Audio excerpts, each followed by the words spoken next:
Valley of Grace podcast, helping women reclaim their power, soul, and identity so they will know they are enough. And I have a special guest with me here today. And what we're going to do is just welcome her. And we're going to start off by her telling us her life story. Thank you for being here on the show. Thank you so much for inviting me on this platform today. So it's absolutely a pleasure. I'm looking forward to our conversation. Oh, you're welcome. Yeah. So if you can just start off by telling the audience your life story. So to start off with, I must say that it has been almost 23 years that I have been associated with the sector of education, being the principal as well as the founder principal of some of the reputed international schools in West Bengal, India. Okay. Some of which had actually been founded and established by me. So I would definitely like to name STEM World School, which happens to be the first STEM school in West Bengal, India, which was also eventually awarded for being the second best international day school in the West Bengal region of India by Education World in 2016. Oh, wow. So yeah, that also happens to be my brainchild. So after spending more than 2 decades in the field of school education and especially in academic administration. Right. In the year 2020, I had actually stepped into the domain of higher education, where currently I'm the director, School of Education, and associate dean of School of Liberal Arts and Culture Studies at one of the reputed, universities in Eastern India named Adamas University. Okay. Additionally, I'm associated with premier educational organizations across India, as well as globally in senior advisory position. And yes, as an inspirational speaker, I almost speak regularly and very, very frequently, in fact, in various forums. And I get invited by the universities and, several national and international forums to share my insights on education, women empowerment, leadership, and other allied issues. So in brief, this is something about myself. Oh, wow. That is very exciting. And I'm all about that empowerment, because when we are empowered ourselves and we can go and empower other people, I believe that it makes an impact on that person, other people. It makes an impact on that, the household. And then you got the community, you know what I'm saying? Then it's an impact on society. And then we got the whole world at large that's being impacted when we, we become empowered. Because a lot of times I think, especially as women, we think that we don't have a choice. You know what I'm saying? We have no power and that we can't make a choice. We don't realize that we've got it built in within us, because even not making a choice is making a choice. Right? You see, I believe that, why this happens, especially to women. And it's a completely different time that we are living currently, Right. So we say that we are living in an educated world, we are living in an empowered world, but we have to understand and we have to be very extremely conscious when we are using the terms education and empowerment. Okay. So does education mean only formal education? Something that ends with degrees and certifications, and which in turn completely renders you useless when it comes to taking important decisions about your own life. True. So is that education? That is a major concern. Secondly, what do you mean by the term empowerment? So when you say that you are empowered, have you introspected and have you self-reflected enough to find out that are you in charge? Are you in control of your life? Are you in control of a lot of decisions that you have to take for yourself? Are you aware of the fact that are you really empowered to take meaningful decisions that may have an impact on your life and in turn an impact on the people who are living around you? Isn't that true? So I guess we have to seriously redefine these two terms, empowerment and education. I agree. Yeah, because these are the terms which are used so commonly, Right. and it is being used very loosely. Very too loose, right? Yes. Yeah, to the point where it's almost like it loses its value almost when you don't really, dissect those words and you just keep them in a box. Yes. Mm-hmm. Yep.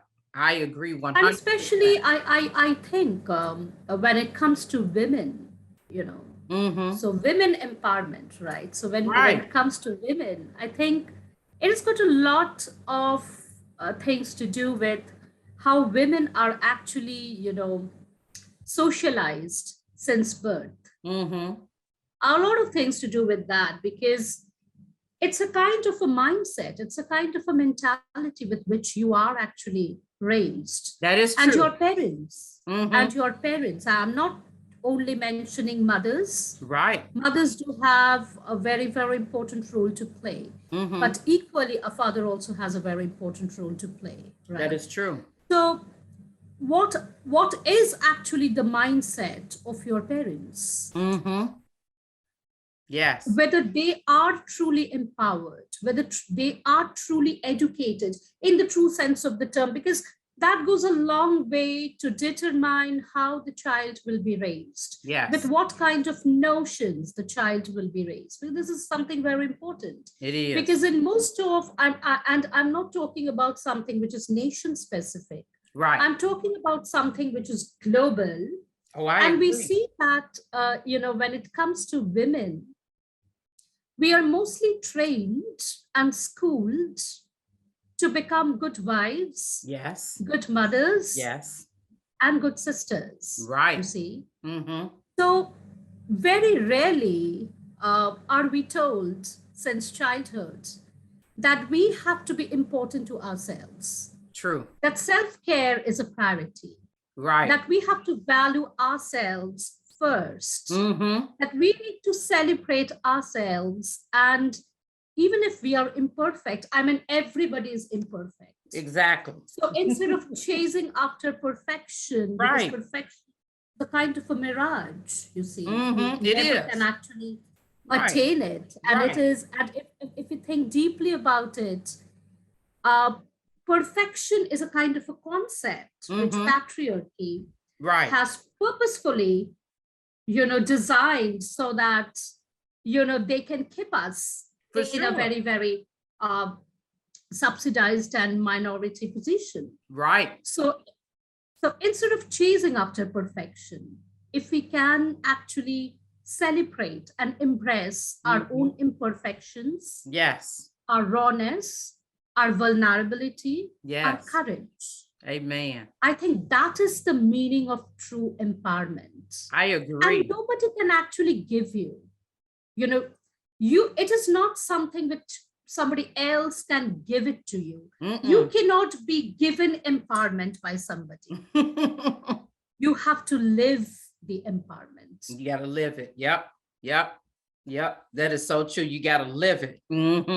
So when people, when I think of women empowering other women, I think of them giving them to skills, and it is up to them if they can take those skills, you know what I'm saying, and empower themselves with it. But, like you said, it's not something you can say, okay, I'm going to give you this. And that means automatically, like we're making clones as if we're in a factory, making clones coming out of a machine. It's not a production like that. When we give people skills, and it's up to them what they do with those skills, right? If they use them, properly, become empowered, like you said, with the vulnerability and all of that, or if they decide to not use those skills, because we can have knowledge about something. The thing is, if we don't apply what we know, then we might as well not have the information. You understand what I'm saying? Yes, absolutely. Because it is a very simple fact is that the world doesn't care how much you know, but the world definitely cares about the fact that what you decide to do with what you know.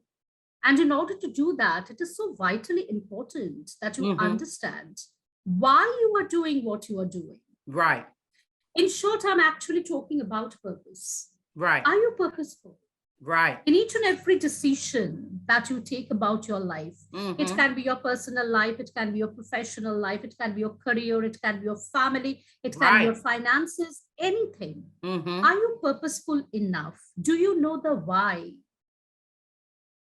Are you acquainted with the why of your decisions? Right. Exactly. So oftentimes we feel that we women, and why women? I mean, people in general. Right. They are very, very conversant about what, and some of them are also conversant with how. Right. But very few people are actually conversant with why. Yes. What is your why? Yeah. Why, what is your why for you doing what that you want to do, right? I agree 100%. So now, what do you think causes a disconnect when it comes to human connection in toxic relationships? I believe that, the basic fact is that the problem arises the moment when we actually feel disconnected with each other, because we are bound to be connected with each other. Yes. And I'm not only talking about human connection. I'm talking about all forms of living. You see, we are connected. Right. We are connected with nature. We are connected with all the forms of life. Right. Why only human beings? So the basic fact that we all do exist on the face of this planet Earth is a testimony enough that we do matter. Yes. If we hadn't mattered, maybe we wouldn't have existed. Right. So we, in terms of our existence, I believe that each one of us, we are connected with each other. The moment there is a disconnect, right, a lot of problems come. And I am not, please don't take my words as to, a little kind of a sense that when I'm talking about connection, I don't mean that we are all the same. Right. No, we are not. We are not. No. We are very, very different from each other. Okay. And our greatest strength lies in our diversity. Yes. Yes. That is so we are true. so very diverse, and that is our greatest strength. In spite of our diversity, that we should stay connected with each other. Exactly. We should be aligned with each other. You see. So that gives a whole lot of meaning and purpose and significance to human life. For sure. I mean, that is the basic agenda of our existence. Yes, that is so true. So why do you think people stay in toxic relationships for so long? Well, I believe that, first of all, I guess the first thing that we need to do is that we need to identify a relationship as a toxic relationship. Oftentimes it happens that we are in a toxic relationship and we do not really know. We are not conscious of the fact that it's a toxic relationship. Isn't that the truth? Absolutely. So what we need to do, first of all, is that we need to be conscious about the fact that what is a toxic relationship. A toxic relationship is one in which you actually have to compromise your self-worth and your self-esteem. Yes. Well, that is a toxic relationship. Additionally, a toxic relationship also can be one where there is absolutely no scope for mutual growth and evolution.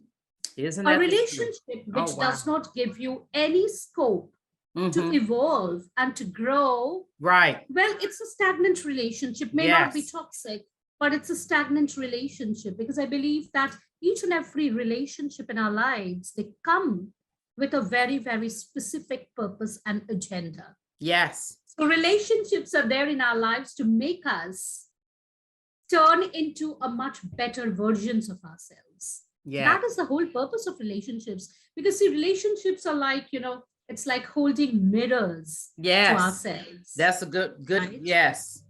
And coming to terms with a lot of difficult and uncomfortable truths about ourselves. So if a relationship is not serving all these purpose, Right. I am not trying to say that these relationships are toxic, but then definitely these relationships are definitely stagnant and it's not serving any purpose. It's not serving. And you're absolutely right.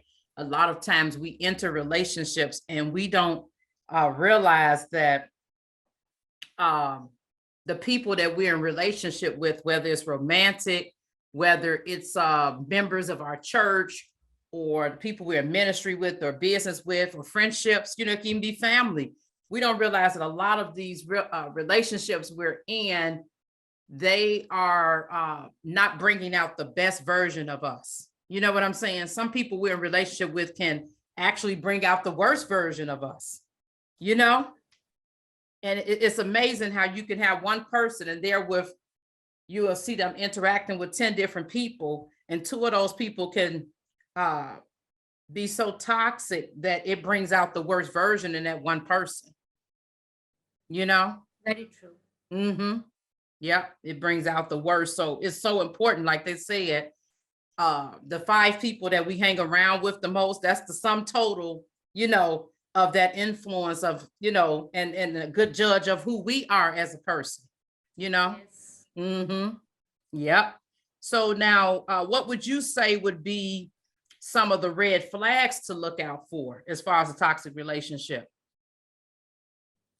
As I told you, that the red flags or the red signals or the danger signs definitely happens to be the one. I mean, the first thing is that when your self-worth and your self-esteem and your self-respect Right. is being compromised. Mm-hmm.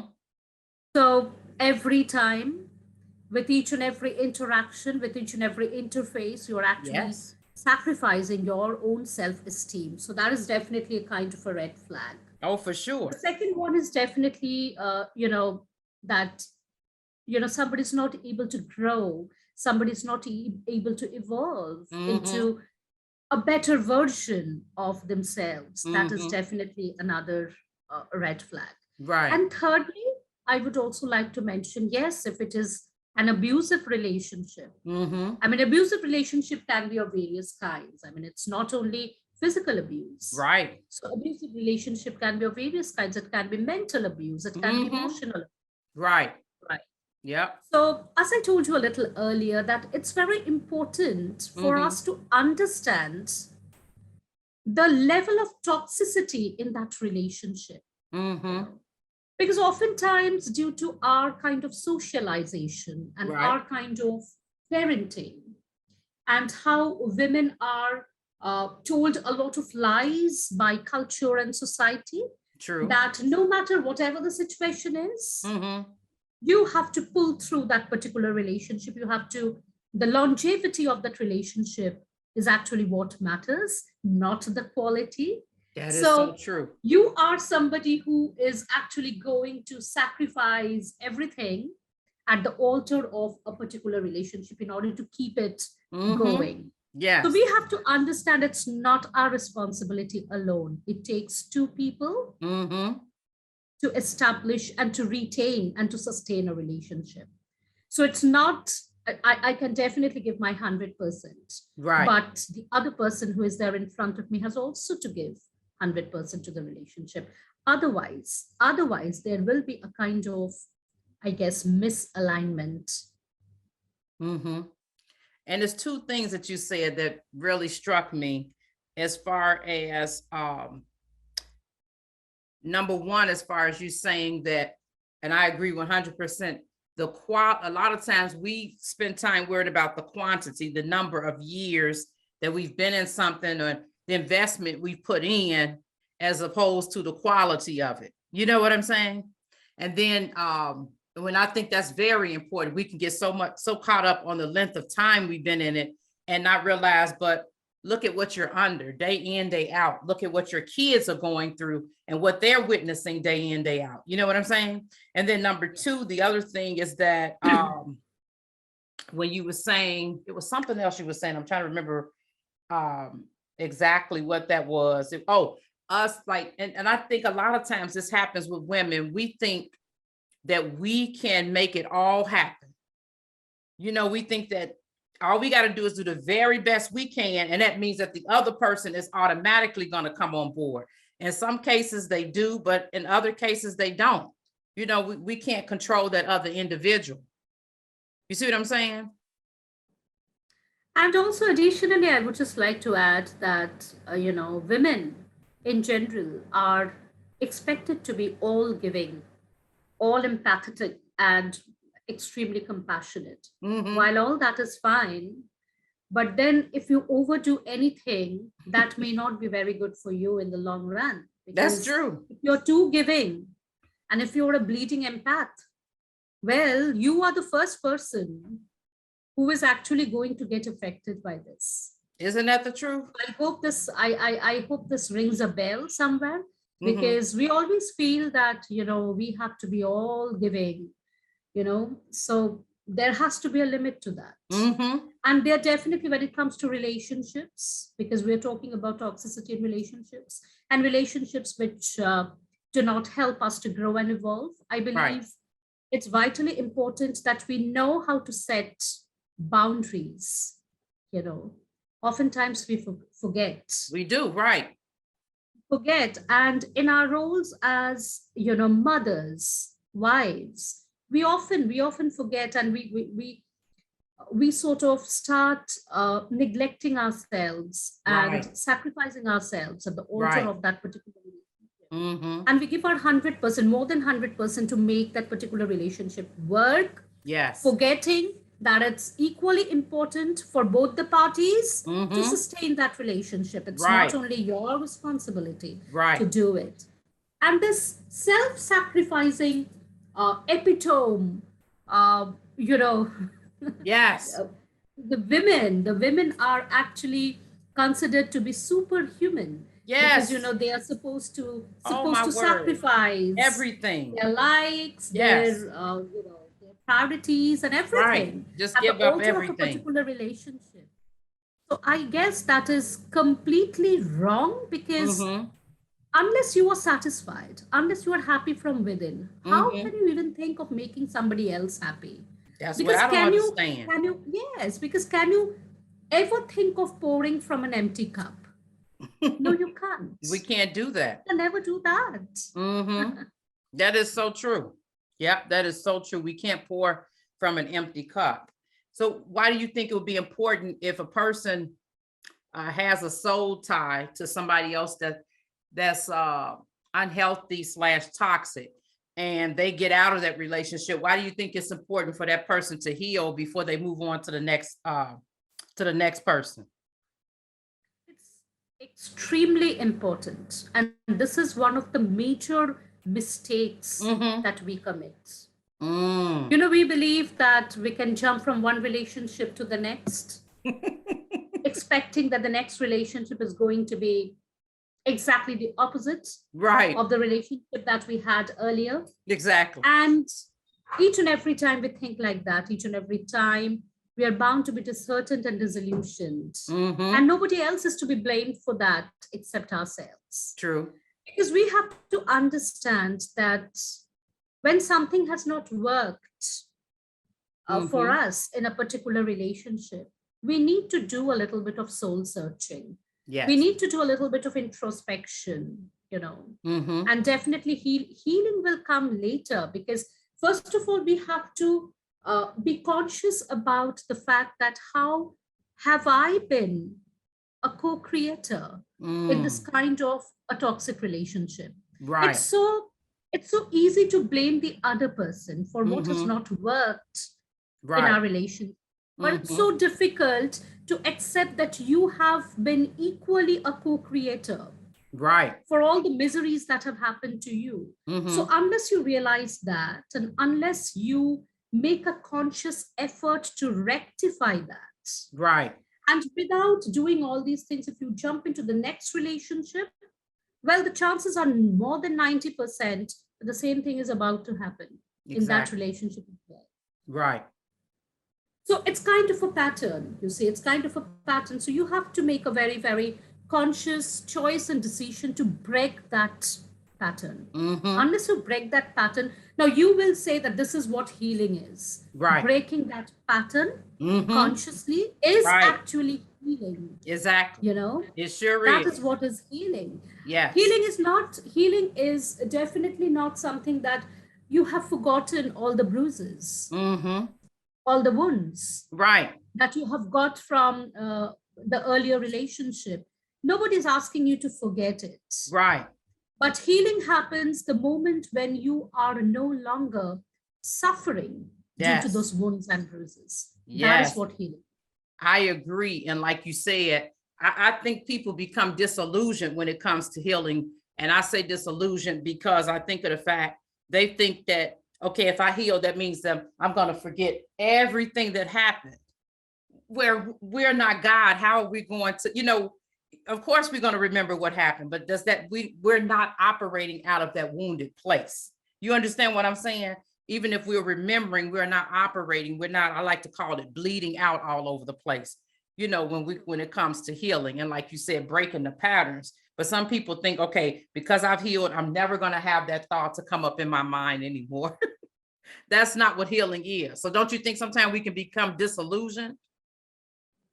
Yes, absolutely. Because healing also, uh, there is also another dimension to healing. Mm-hmm. Healing also means that you have to step out of your comfort zone and you have to accept a lot of difficult truths about yourself. Mm-hmm. And one of the most difficult and uncomfortable truth and reality about yourself can be the fact that you have been a co-creator in that particular toxic relationship in which you Right. have been. Right. It's not the other person. Mm-hmm. So you have made a conscious decision to stay in that toxic relationship for so long. Right. So that was not his decision. It was your decision. It was yours. To stay back in that kind of a relationship. And by making that particular choice, Mm-hmm. by making that particular decision, that particular moment, in fact, you have become a co-creator. Mm-hmm. So you had a choice. Right. You had a choice to step out of that relationship, which you had not done. Right. For reasons better known to you. Right. But then when you have done it, you have to accept. You have to accept that I have contributed enough to turn it into toxic. Exactly. Yes, that is so true. Yeah. And like you said, it turned it, your contribution is what made what the psychologists call the toxic dance cycle, Mm-hmm. Yep. So what are some of the products and services that you offer that you would like to tell people about? And then I also want to know, like, if people want to reach you, how would they be able to do that? So absolutely no products for me because I'm an educationist. Right. Okay. And I have been a passionate educator and academician for the last 23 years of my life. So absolutely no products to sell or no products to promote. But yes, definitely, when it comes to service, I believe this is a service, and this is one of the highest service that I'm involved in, because what I'm trying to do through the ennobling power of education is basically to touch, to inspire, and to impact the lives of many people around me, and to create a lot of difference in their lives. So definitely it's a kind of a service, and not only service, it's one of the highest services that I'm associated with. Oh, yes. I love that. It's a fabulous calling. So like if people wanted to get in touch with you to talk to you more about what you do and all of that, what would can you give them that information? Yes, Katina, the thing is that I am extremely, active on social media. Okay. Anybody willing to get in touch with me, any like-minded people, well, most welcome. I would embrace that opportunity to connect and interact with like-minded people. They can actually connect with me on Facebook, on Instagram, or on LinkedIn. They can also write to me on my personal email, which is meetingdrmukherjee@gmail.com. meetingdrmukherjee@gmail.com. At gmail.com. That is wonderful. Now I've got some quick rapid fire questions for you before we end the interview. What is your favorite kitchen gadget? Oh my goodness, kitchen gadget. Let me tell you, I'm a kind of a person who hardly enters the kitchen. Mm-hmm. I am not a person who like cooks and all. So Okay. I'm not very good in cooking, or neither do I know a lot of cooking. So no kitchen gadgets No for me. kitchen gadget. 5 songs that's on your playlist. There are so many songs actually. Mm-hmm. Well, if you're asking me about my most favorite, Yes. I happen to be you know uh, a devotee of Lord Krishna. I don't know whether you know about him or not. No. So I happen to be a devotee of Lord Krishna, and there are wonderful numbers, which we call as bhajans, Mm-hmm. which are sung in his praise, celebrating the love that the devotees have for the Lord. So I Ah, love those bhajans, and it's difficult for me to name five because all the bhajans are so close to me, and I like okay. them like anything. You like them all equally. I totally understand. And what about some books? 3 books that you feel like you can't live without? Well, when it comes to the books, definitely I would like to mention Shakespeare's Macbeth Mm. is something which actually has a lasting impact on me. Apart from that, Stephen Covey's The Seven Effective Habits Yes, that's a good of effective leaders. one. Mm-hmm. That's also another one. And well, yes, a very recent read. I would like to say Dr. Shafali Saberi's Radical Awakening, which deals Radical with awakening. Was that the second word? Awakening? yes, Okay. radical awakening. So Yes. it deals with women in particular, and a lot of discussions that we Mm-hmm. had today. Right. A lot of the So stuff we were talking about. Isn't that a something? lot of issues are actually, she has tackled them in this particular book in a very, very nice manner. Oh, wow. That is wonderful. I'll have to look that up. No, Yes. So now your answers to those questions, what do they say about you? What does those answers say about you as a person? well, I believe, well, when I said that I love the bhajans, that definitely, that definitely implies that I'm a person who is extremely, spiritual inclined. Mm-hmm. I'm not a religious person, Mm-hmm. but I'm a person who is extremely spiritually inclined. Mm-hmm. I'm in complete, I share a wonderful relationship with my God, Mm-hmm. and it's a kind of a love relationship. I'm not Mm-hmm. God fearing, I'm God loving. Yes. So that is one thing that comes out from my answers, I think. And the second thing is, yes, I'm very particular about the things that I do, because I want to do things. I won't say that I want to do everything perfectly, because that's a Right. kind of a concept which cannot be reached. But I always would like to do, everything which would leave a kind of an imprint, a kind of a mark, Gotcha. you know. Oh my word. Yes, that is so true. Oh my word. Yes, you want to, like you said, leave a mark. So what are some parting words of wisdom that you would like to leave with the audience? Parting words of wisdom. Well, Mm-hmm. I would just like to say that something that which I have followed in my life Mm-hmm. is that I believe that each and every moment we have to be very, very mindful and very conscious about what we are doing. Yes. Mindfulness is something that we need to practice very, very consciously and on Mm-hmm. a daily basis, you Oh, for see. sure, right? Because, yeah, because unless we do that, if we really would like to become, we would like to place ourselves on the driver's seat of our lives, Mm-hmm. then we have to be very conscious and mindful about what we are doing. Right. If we are not doing that, well, life will drive us, and we don't want that to happen. That is We true. would we would like just the opposite to happen to us. We have to be Mm-hmm. in the driver's seat. We have to be in full control and in charge of how we feel, Right. how we react, how we respond, how we live our lives. Mm-hmm. So it's useless blaming the other person always, That's that it's true. because of him or it's because of her. Right. But today I'm feeling low. No, you're feeling low because you're not in charge of your own emotions. Yes. Yes. I love it. And I thank you so much. I think died. The love that refines.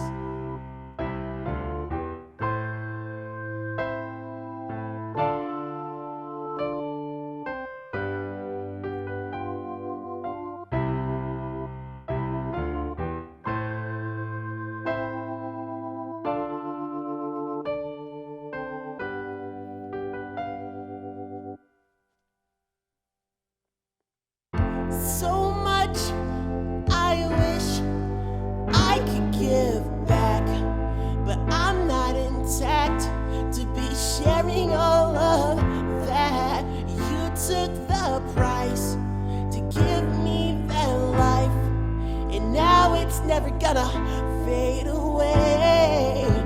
When I see I need more of him, he whispers the sweetest of mercies upon my ears, and I won't go back the way it was again, again, again. And now a valley of grace where things would change. I've seen the light, so valley of grace where things have changed.